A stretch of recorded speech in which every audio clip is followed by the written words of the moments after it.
Odiochieng' mano ma kawuono koro ne nitiere boma ma Nairobi kama ne giyuoro alam ne kanisa mar All Saints Cathedral Nairobi. Kweth jotelo mamoko bende koro ne nitiere kanyo kotelo kanyo to kod ogai mar Azimio la Umoja Raila Amolo Odinga. Jotelo moko noriwo kanyo Charity Ngilu, James Orengo gi jotelo moko.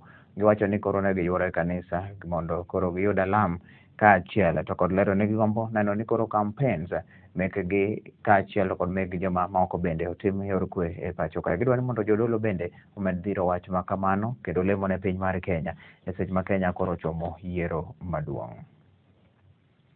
The whole nation has been expecting and waiting to see us come together as a nation and look forward to the person we believe is going to be the next president of this country. And therefore, we were just coming to the church. We always go to church and continue to commit His Excellency, the 5th President of the Republic of Kenya, Raila Amolo Odinga, to him and to pray that he guides him, he gives him wisdom, knowledge and understanding to make a better Kenya, to use all the resources available, including human resource, and to make Kenya a better country.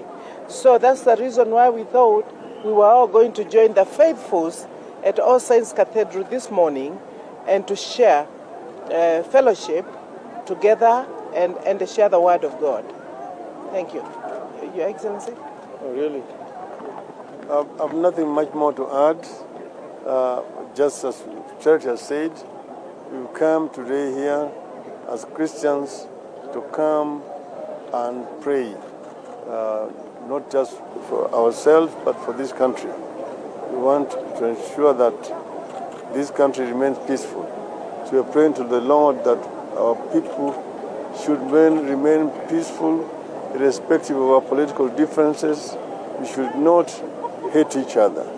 We should conduct ourselves in a mature way because we are trying to ensure that our democracy matures, that you can be opponents, but you are not enemies. At the end of it all, we are all Kenyans. This is the message that we want to convey today.